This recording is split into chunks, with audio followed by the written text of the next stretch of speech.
తెలుగు ఉగాది పండగ పంచాంగ శ్రవణ మహోత్సవ కార్యక్రమంలో శ్రీ విశ్వావసునామ సంవత్సరంలో ఆదాయ వ్యయాలు ఎలా ఉండబోతున్నాయో ఈ వీడియోలో సవివరంగా సంపూర్ణంగా తెలుసుకుందాం. ఈ మీనరాశిలో ఏ నక్షత్రాలు వస్తాయి అనగా పూర్వాభాద్ర నక్షత్రంలోని చివరి పదమైన 4వ పాదము, ఉత్తరాభాద్ర నక్షత్రంలోని 4 పాదాలు, రేవతి నక్షత్రంలోని 4 పాదాలు కలిపితే మీనరాశి. చాలామందికి పుట్టినటువంటి కాల సమయంలో డేటా బర్త్లు సక్రమంగా లేనటువంటి కారణం వలన పేరు యొక్క మొదటి అక్షరాన్ని అనుసరిస్తూ ఆ రాశిని తెలుసుకునే ప్రయత్నం చేద్దాం.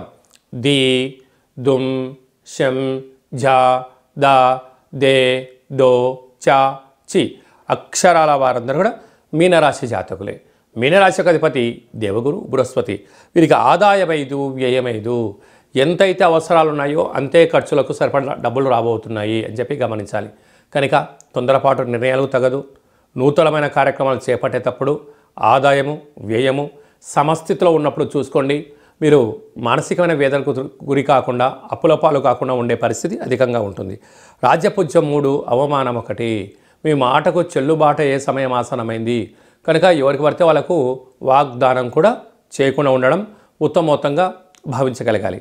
అలాగా వీళ్ళకు ద్వితీయార్థమైన ఏలనాడు శని సంచార స్థితి ఉండడం, రాశిలో 30 సంవత్సరాల తర్వాత శని భగవానుడు సంచారం చేయడం, వ్యయంలో 18 సంవత్సరాల తర్వాత రాహు సంచారం చేయడం, అర్ధాష్టమ గురు సంచార స్థితి 12 ఏళ్ల తర్వాత రావడం, 18 ఏళ్ల తర్వాత కేతు భగవానుడు సింహరాశిలో సంచారం చేయడం వల్ల గ్రహాలు అంతగా యోగంగా లేవు అని చెప్పి గమనించాలి.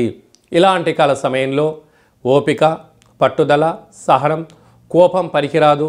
మౌనము, ధ్యానము, ఏకాగ్రత, తెలిస్తే దాన్ని ఆచరింపజేయడము, తెలియకపోతే దాన్ని తెలుసుకొని ఆచరించి విజయం సాధించే ప్రయత్నం చేయగలగాలి.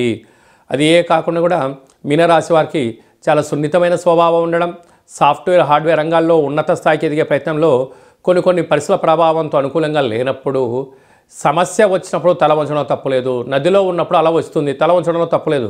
సమస్య వచ్చినప్పుడు మౌనంగా ఉండడం, దాన్ని స్వీకరించగలిగిన ఉన్నతమైన స్థితి మీలో ఉన్నప్పుడే యోగకాలమైన మంచి కాలం రాబోతుంటుంది. లేకపోతే ధనం, ఐశ్వర్యం, ఆనందం అన్నీ కరువైపోయి అప్పుల పాలయ్యే పరిస్థితి చాలా అధికంగా ఉంటుందని చెప్పి కూడా గమనించగలగాలి. అలాగనే మీనరాశి వారిలో ఉన్న వారందరికీ కూడా మీరు నవగ్రహ మంత్ర సాధన చేసేటువంటి సమయము, మూల మంత్రాన్ని రాసే సమయము, నవగ్రహ తులాభార పూజాకార్యంలో పాల్గొనే సమయం ఆసన్నమైందని చెప్పి మీరు గుర్తు పెట్టుకోగలగాలి. అంటే కేవలం దైవనామ స్మరణతో, మూలమంత్ర సాధనతో, లేఖనంతో నవగ్రహాలకు తులాభార పూజాకార్యంలో పాల్గొనడం వలన గ్రహదోషం తొలగి ఐశ్వర్యం మీ సొంతమవుతుంది. అలాగే నీటి వ్యాపారస్తులు, సాఫ్ట్వేర్ ఉద్యోగస్తులు, హార్డ్వేర్ ఉద్యోగస్తులు, సినిమా రంగాల్లో ఉండబడిన వారు, యూట్యూబ్, వాట్సాప్, ఫేస్బుక్ క్రియేటివిటీ రంగాలుగా ఉండబడిన వారందరికీ, అలాగనే స్వయం వృత్తులు, సేవా రంగాలు, హోటల్ వ్యాపారస్తులు, ఎక్స్పోర్ట్స్ ఇంపోర్ట్స్ బిజినెస్ చేసేటువంటి వారు, గృహ కార్యక్రమాల్లో నీటికి సంబంధించినటువంటి ఉత్పత్తులు చేసేవారు, కూల్ డ్రింక్ బిజినెస్లు, వాటర్ బిజినెస్ చేసేటువంటి వారికి శుచి శుభ్రత చాలా అవసరం.